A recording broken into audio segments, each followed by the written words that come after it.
Alright, so YouTube, it's the Night Saint here, back with another video, and this video is going to be about 3 years after spiritually awakening. Uh, I really just felt like making this video just because I think I never had the time to really think about it and really just not track it, but like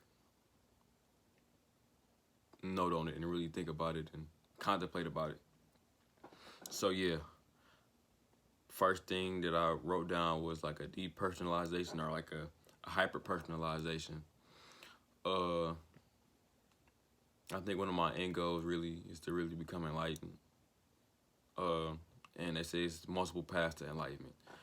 And part of those paths, I believe, is depersonalization or hyper personalization. And that is the idea of depersonalizing thing, like, taking the ego out of everything or making everything about the ego in a way.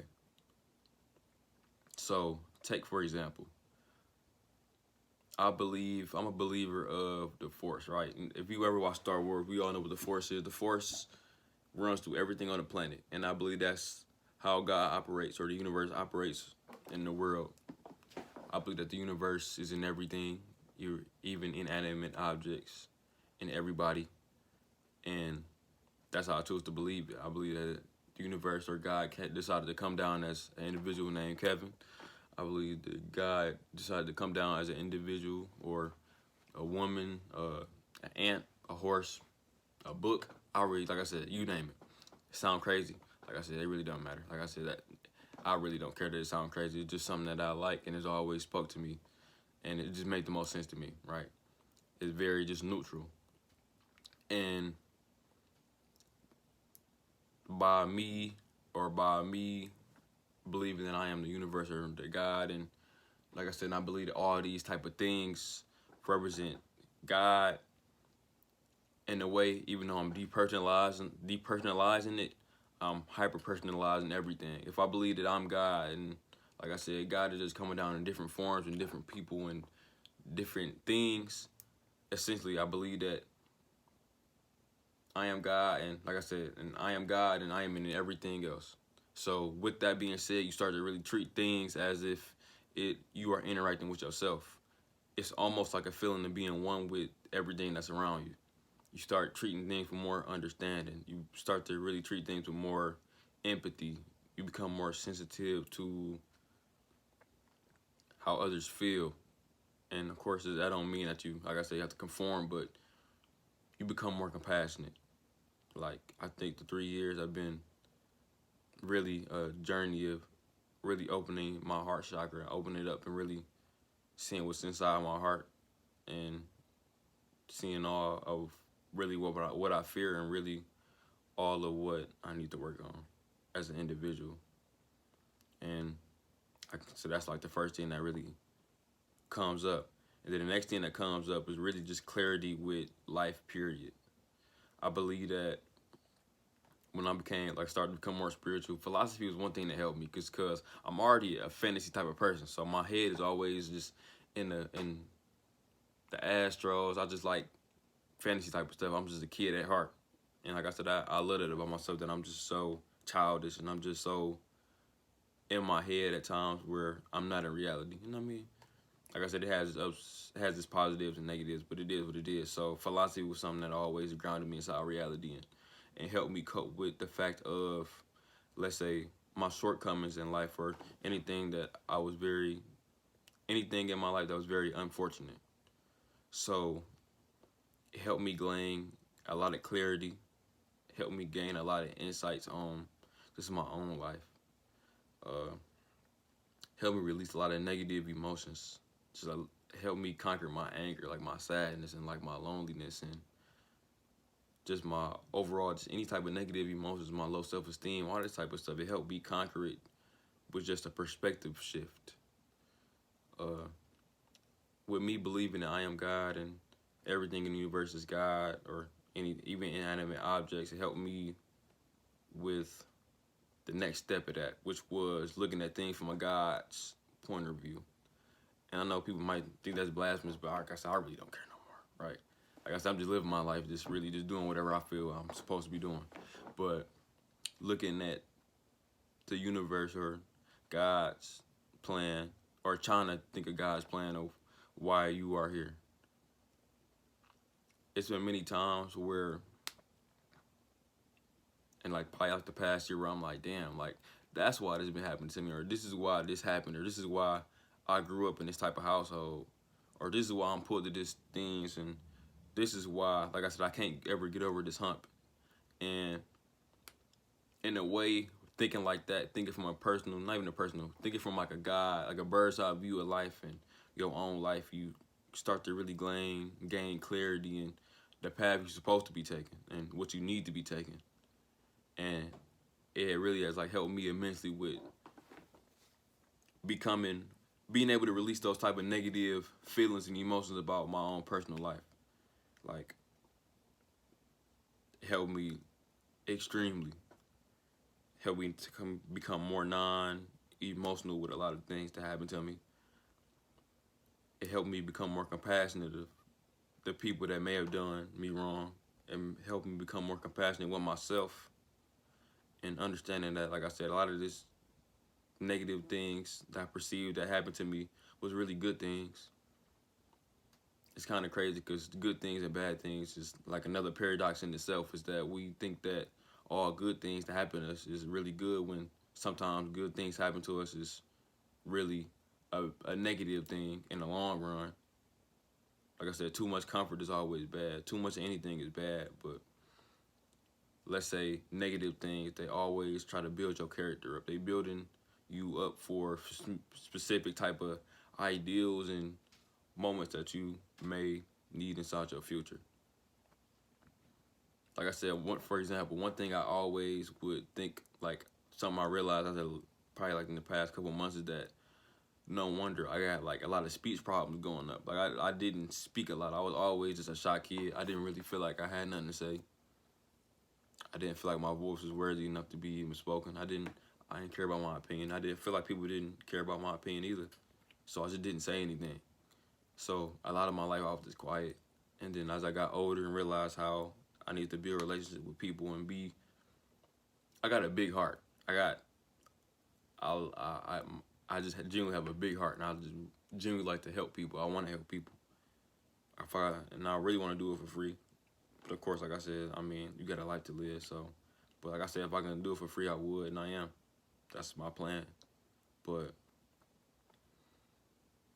me not being able to express myself was a clear blockage when I started to look at things from a bird's eye view of, let's say, somebody trying to stop me, or let's say somebody, like, force opposition. Like, let's say that the devil exists. The devil is trying to stop me from reaching my highest potential, and that is helping people, which I believe I'm supposed to be doing eventually. And I realized that, damn, I'm supposed to overcome the fact that I'm too shy of a person. I'm supposed to overcome the fact that I'm too reluctant to speak. I'm too reluctant to take action and take the first move, and, like I said, take a chance, be risky. Like, I know, take a risk, and, like I said, risk losing and taking like a loss and accepting it. When I started to look at my life from that type of bird's eye view, I'm like, it caused me to become more bold in my approach and accept the fact of, like I said, knowledge isn't always, knowledge is liberating, and it helped me accept my calling. It really helped me accept the fact that everything won't be always shown to me, and everything isn't always going to be clear. Everything isn't always going to be good for you, and you need to learn how to really walk by faith and walk by, walk by myself. Really walk with belief in myself that I can do whatever I put my mind to. So yeah, that's the second thing. Like I said, I ain't gonna try to go too deep. Like I said, I'm going deep, but I ain't trying to, go super deep. But I guess the third thing that I realized, and I'm gonna end it with the third thing, because I could go on for another half hour probably so, but was that it pulls like the true self out of you. I realized as of recently, I've been, like, my creativity been up, and like like I said, and I miss this feeling. Like I said, because I'm starting to really feel like a kid again. Because I was always, growing up, I just guess that I was always running for myself. I was always trying to fit in. I just never felt welcome anywhere. I always felt that I was always looking outward for validation. I was always looking, trying to fit in because I just felt like I was so weird. I'm about to say at home, my home life was already opposite of what was going on or what I perceived to be going on around me. So I just felt that was one way I always cut myself off from people. So then when I started getting friends and shit, I was always trying to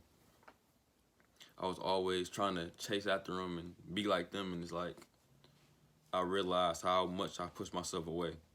So as of recently, when I started to really reconnect with myself and who I truly was, for one, it was a lot of shadow work I had to deal with. A lot of my shadow coming to the surface and really, causing havoc. It ultimately led me to really understand the power in just being myself.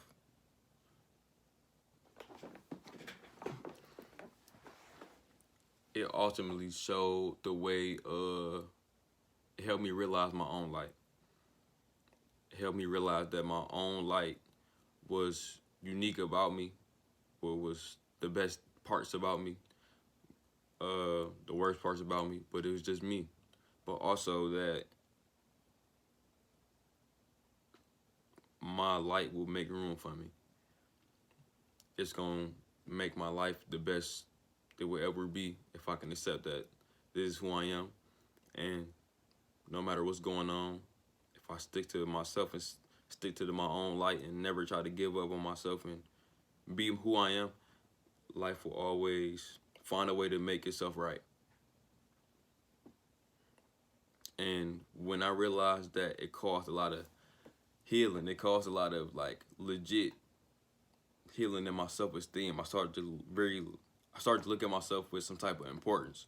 I started to feel like I was worthy of what I dreamed of when I was a kid. Like I said, my dreams and what I started to believe was starting to really combine. Like my childlike goals and dreams were starting to really match and like mesh with my older goals as I am like now. And with that being said, my authentic side started to really come out more and more. I couldn't really hide from myself no more. I couldn't hide from anything. It's like, it's terrible. I cannot mask nothing anymore. Like I can't, if something is bothering me, it's like, it's gonna be shown. And I'm about to say, and part of me don't like that, I ain't gonna lie. Like I think that I think as people, we like the fact that our trauma can like hold us back.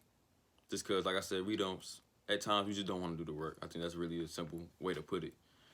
And that's how I felt. But the masking was the only way I would ever grow and develop as an individual. Not me stopping like masking will and is the only way that I would start growing and really starting to really accept myself and accept my worth and really believe that I help my belief in myself. So it led to me not holding my tongue no more, especially with things that I really felt. It helped me really with the no masking, really helped me with walking and talking my life and being my true self and becoming more bold with it. Just because of the masking and just lying and acting like that's not who I am and just the fronting really, because that's really just fronting. Like I said, I think everybody front, but we all know people that be fronting extra hard, but I haven't been fronting extra hard. I've been fronting extra hard a couple years ago probably, but not no more. But it's just that when you be fronting and when you just act like that's not you, it's really like it's like a F you to yourself. It's very disrespectful to yourself. And when I wasn't let's say if I was to try to fall back into that habit, or when I'm not creatively expressing myself or just being myself, I ain't gonna lie, I feel miserable. I don't feel like living. I feel, in a way, it's almost like a mini depression in a way. Like it makes me feel terrible that I can't be myself and I gotta hide who I am. When, like I said, nobody should ever really have to hide who they are, no matter what's going on, really, how I feel. And yeah, so, and with you stopping to like mask, you realize that in a sense, it's like a step towards self-love, right? You're starting to really accept yourself for who you is, positive or negative. And I believe that's a place where a lot of people never get to. And I'm not saying I'm done. Like I said, all these things I'm listening to in this video is like something that really, when you growing, it's like you never stop growing. You never stop healing something. You never stop developing something that you always had. Like I said, it's always room for improvement. So I'm not speaking in a way like, oh, I've done and I overcame. I'm done overcoming. I think that's the only beauty of life is that I think everybody's born they're born in a place where they have to overcome something. A lot of people don't. A lot of people do. And like I said, I think that's one of the beauties of life is that you have the opportunity to overcome whatever is holding you back, whether you know it or not. So, yeah. So, with me not hiding no more, it was truly me accepting myself for who I was, and it was really showing that I was really starting to love myself and really accept myself. So I became more bold with how I act. I became more bold with how I thought. I became more bold in how I expressed myself, and in a way, it was a way for freedom to be expressed, right? And I think that's what most people want. I think most people want freedom, right? I know I want freedom, but I believe most freedom, to think about life, I believe people are trying to look for freedom through, people are looking for freedom through superficial ways, right? People look for freedom through money, through sex, through just tangible things you can touch with your hand, you can feel. And I believe that whenever you can break out of your own mental prison, that's when true freedom will really start to flourish in your whole life. I believe that freedom, when you really heal from your traumas and you stop exhibiting bad habits, you stop exhibiting bad behavioral patterns, you break out of these negative emotional patterns and thought patterns, you start to become free. I believe that, now this is like a little segue, but like, I think it kind of goes into free will. I believe that most people are not free. But when you're able to really change your mind and change how you think and change all your behavior patterns and really realize what you are supposed to do as an individual, whether it's big or small, and that really depends on how you perceive it, that's when, like I said, your life truly becomes free. You can really choose what you want to do and what you need to do.